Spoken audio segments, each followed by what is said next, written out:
đã nên chỉ lưu tu xia vì cô lúc có sư nhớ rằng tan thấy trong này chỉ cứ tin trà trong phong chi trong lòng tiết trượt chúa lên chùa tù rong xia nó nọ cũng chung một cô ba tới cho mẹ đã nên chia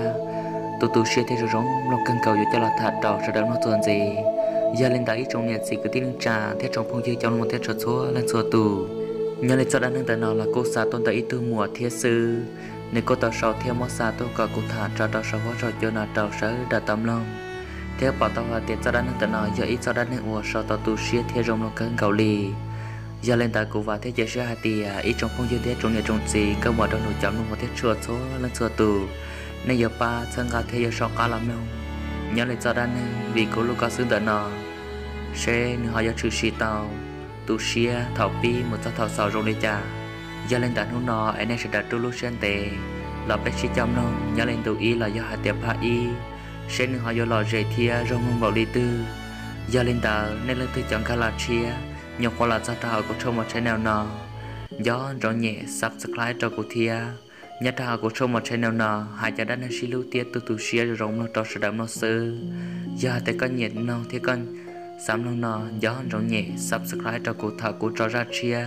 là giờ tại của cho phá ó có thể tu số tâm nó chat số lăng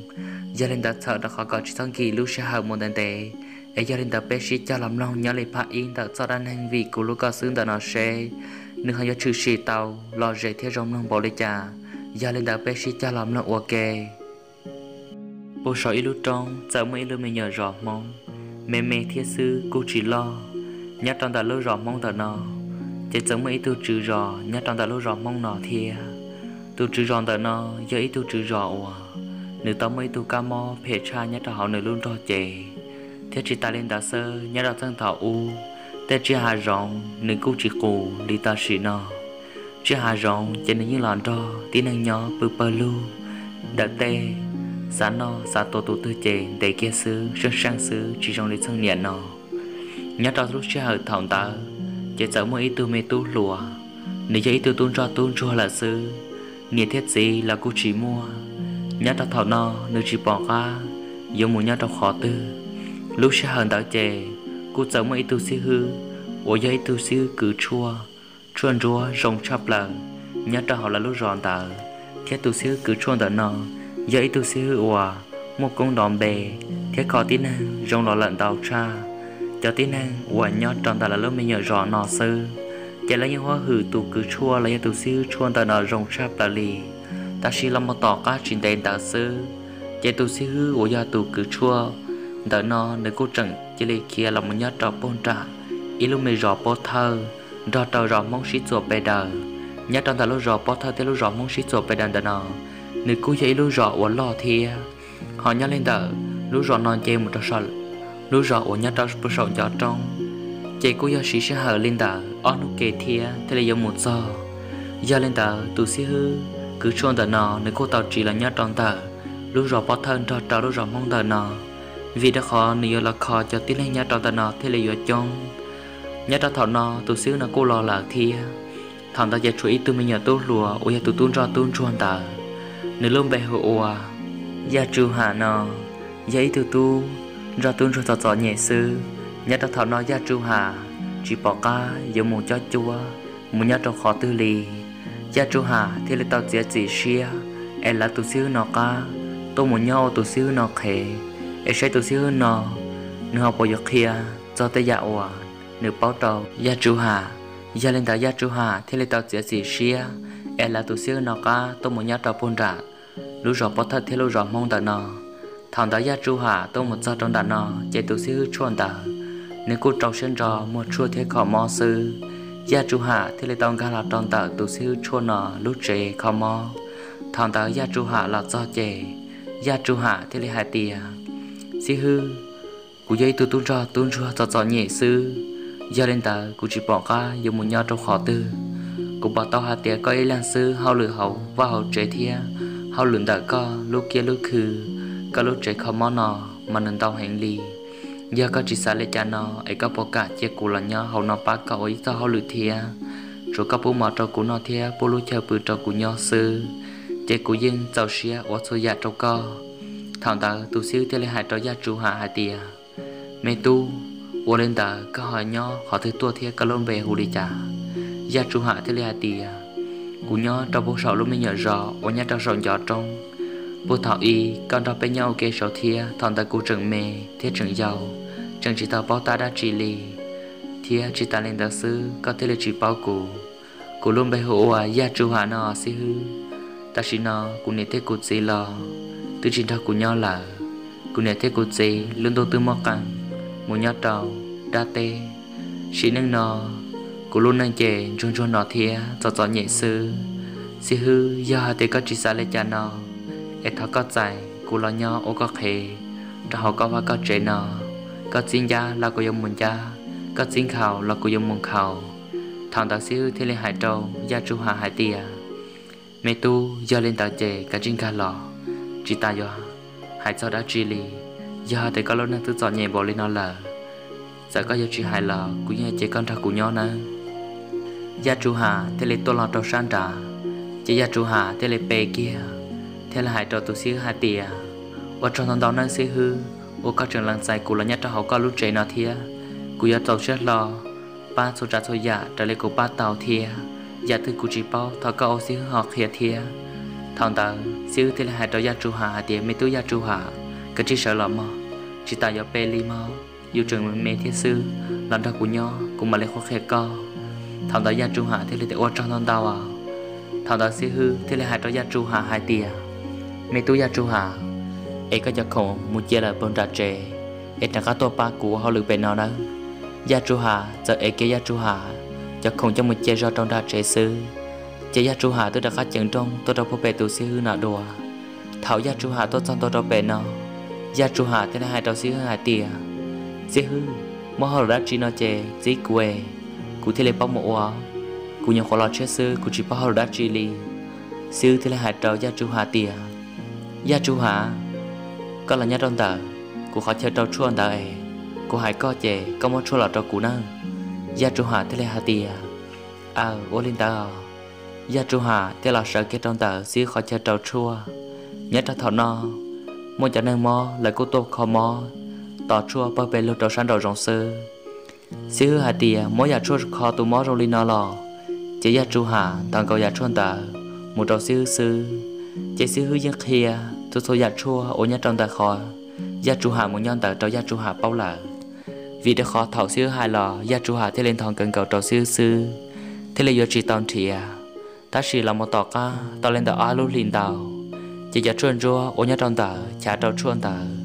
nếu cô tàu ta thì ta là in ra lợ siêu thế là hai tàu gia chu hà hai tia mấy tôi gia chu hà ta chỉ nói in ra chua ta lợ do lên tàu ta rộng trái của tàu muốn thiệt chua còn nhỏ nọ do món hàng tôi giờ chua nọ mà cái giờ chủ sai chua gọi rong có mà lên mót trầu cho tin năng là thế là giờ chỉ mò thiệt cho tin năng là thế là giờ chẳng xia thế là tụi mò thế là giờ rong tàu giờ thì có mua giờ chua chỉ giờ thằng ta lại ô tô là đã có một mò to thằng ta giờ ô tô là hai tia giờอยู่sao tự lo lại nọ giờ thì có chỉ bao mua nó chỉ có chỉ sao mua nè giờ chua hạ giờ té hai tia ô lên đã làm mà xí hư cũng mà lại ô lên có hai xí hư có dùng một thiệt chua là khó tư xí hư thế là hai trâu giờ chua hạ hai tia cú ăn chơi là bố bể trong té rồi cú dùng một lên tại yên nu cũng mà lên trả cá lò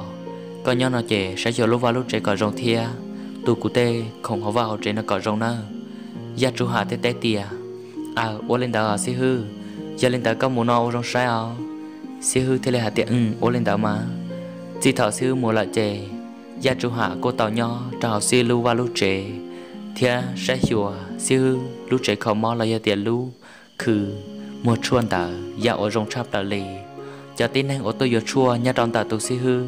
là do hạt gia chu hà tụ xí hư lúc trẻ chuồn đảo gia chu hà gia tụ nó sẽ hiểu cho gia chuồn đảo thia gia chu hà cô tao là mua gia chuồn đảo cho là trâu cho nên chỉ bé sẵn thế cho cứ cho tê hoặc là tôi giờ chuồn trong đảo gia chu hà cô mua gia chuồn ở trong chắp là cho là trâu là thà là gia chuồn đảo cho là nó ở trâu tụ mua rong sai thia rong gia hòa trong chắp là lì và rồi cho tin năng là khỏa cho gia chu hà thia tụ xí gà lú trẻ khó mò lấy lúc trẻ mua chuồn đảo chắp là lì tao cá tao lên tàu chi nu điện cầu chạy xíu mà lên cho cá lọt cho chạy ta tàu chặt chua ta tàu vô ta chạy xíu là chân đồ ta tàu nhà suy hở lúc sau hận tờ xíu thế là hai trâu gia chu hạ tiề gia chu hạ con nhỏ nói tí năng tôi giờ chua bỏ trong thia ô lại trả rồi lấy câu một chua hành ô luôn lì sai rồi lấy trả chua nọ thọ cùng một tư trận chủ in ra điện cầu ta chỉ nó tư tan lên nó là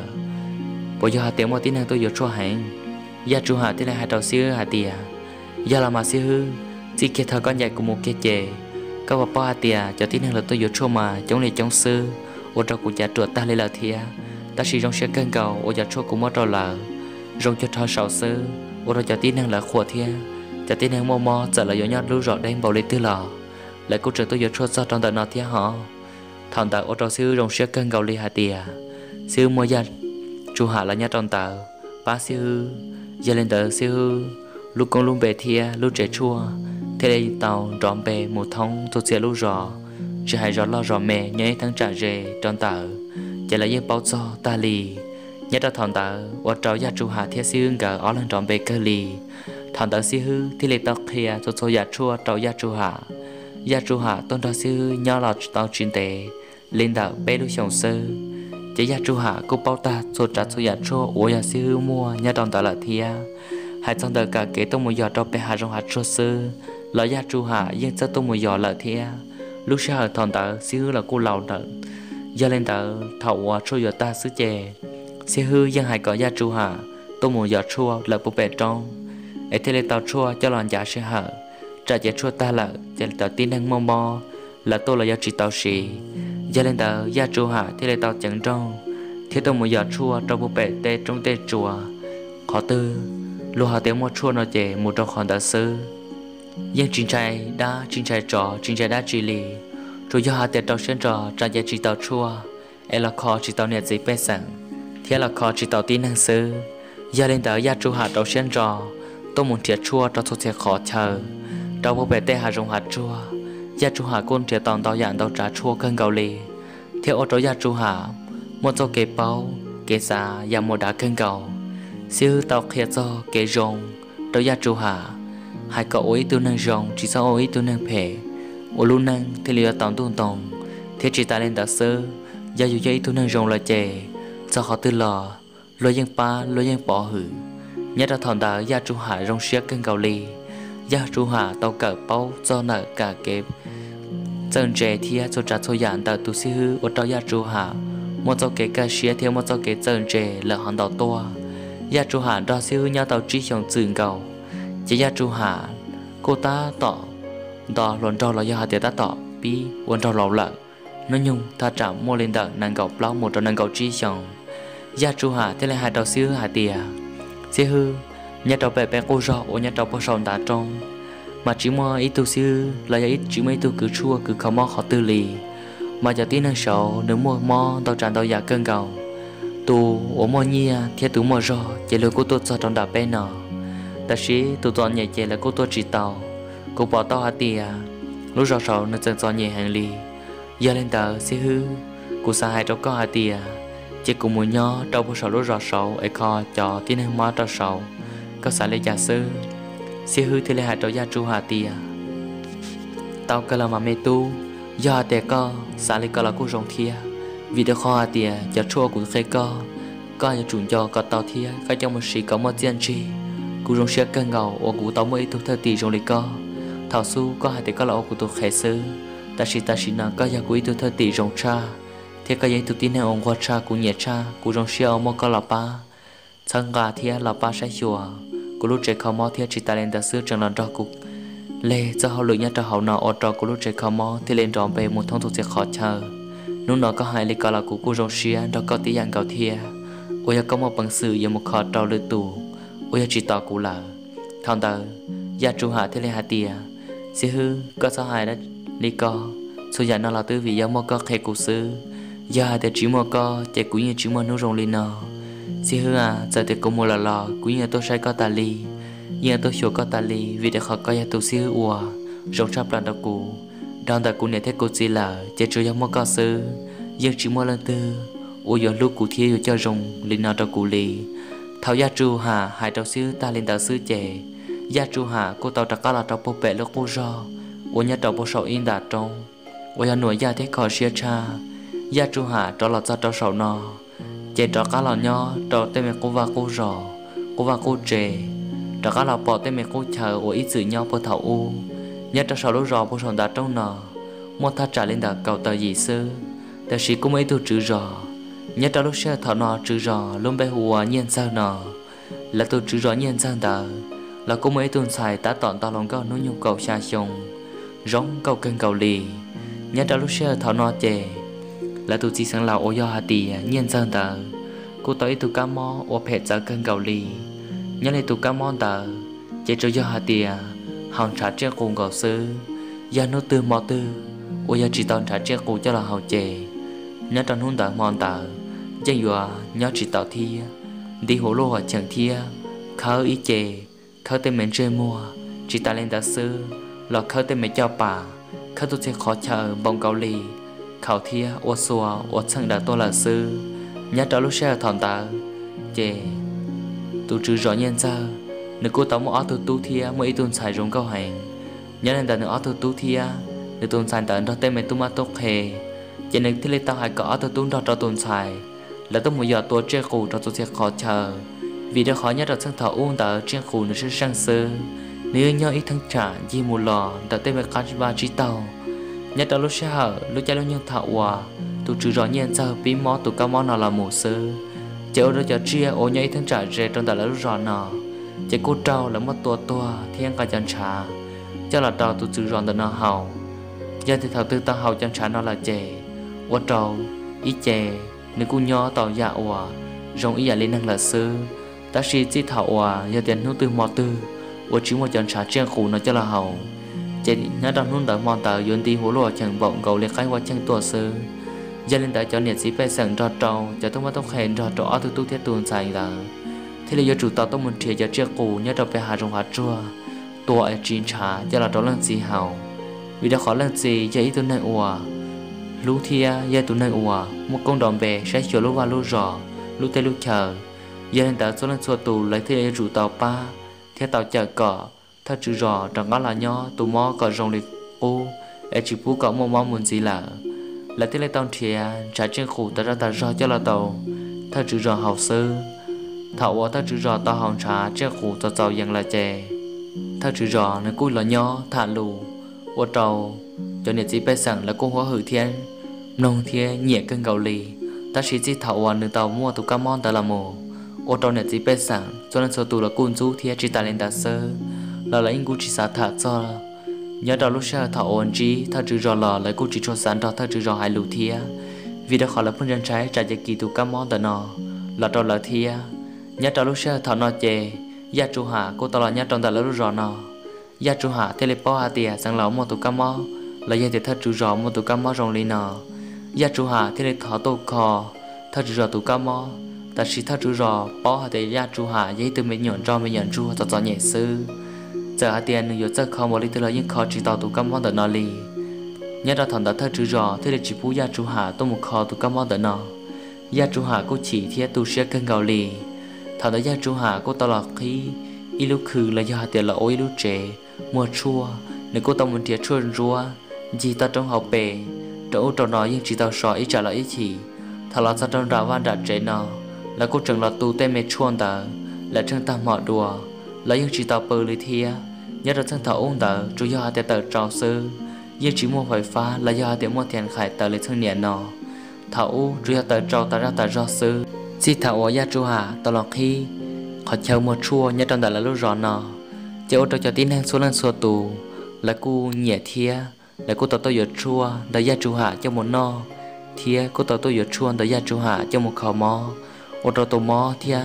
ô tô tàu tin nè nếu cô mua rò thia tàu mò cô rong là rủ tua ta chỉ lúc rò no dậy lúc rò hòa tin năng chơi chơi hàng lì do lên tới gia chủ hạ thì giờ chủ tàu sẽ hiểu tên chia hạ rong tên xì thia chia hai tàu chia hạ rong tư gia tiền trâu mò là chè gia chủ hạ giờ chủ tàu thiệt chua cho một kho cho một khử cỏ rong chỉ bố cái giá trên tới mò đã chi lì nhớ trong lúc xe thằng ta chỉ cô giống mấy ba sai ở trong chập lờ nhớ trong đời gia chủ hòa là lúc rõ ở nhớ trong bộ sổ in đặt trong in đặt chuột lờ mà cô do hà tiệt cho trên thật no trong cơn gạo lì ta chỉ vì do hà tiệt ta chữ ròn đọt đọt ta chữ ròn ở tu thiết tuần xài là ta tô mua cho sai thế cho cầu cho mỏ lư tua ta ra cho là chuyên trà đầu thơ chữ ra hậu sơ chợ mấy nô chế nhớ ta lúc sơ thảo nọ gia chủ hạ thế đây bỏ tao hà tiề ô lấy cha cho sai thế cho mỏ lư ra cho cầu ô cha cho trâu là thọ su tua hàng ô lô lì tê tu chế trâu su chế cho tiền chỉ bỏ lọ lên là họ nhớ lên đã tê tu chế cô trâu xa xa một chỉ tàu kê lì gia chủ hạ cô tao địa chua cho một khử thế cho một kho ô trâu là cô rong cho khá lo là thế thằng đó gia chủ hạ chỉ bỏ cá thế chỉ bỏ hai thế lên tia tù ô tô một tôi giờ chuyên nó lì thằng đó gia chủ hạ cô tao tô một chị ô xì họ là lúc rê lúc rọn ta gia chủ hạ giờ tôi một bỏ ó tôi mới nhủ mà mẹ ai xứ ta chỉ ó tôi mới nhọn ta rong đi giờ mới nhọn cho mới nhọn chua gia chủ hạ bỏ nà chỉ mẹ khán giả khâu la đun đua ta ra lì chỉ gia chủ hạ giờ làm trẻ trong ta gia chủ hạ thế là hai trò ó tôi mới nhọn ta hai tia ô nhớ rong họ ó tôi mới tu nếu tôi muốn đắt chi cỡ thế là tết trò gia chủ hạ hai tia từ giờ hai tia ư chỉ một món nọ lợ ư tôi một thọ món nọ sơ tí lâu ấy cho lên ta có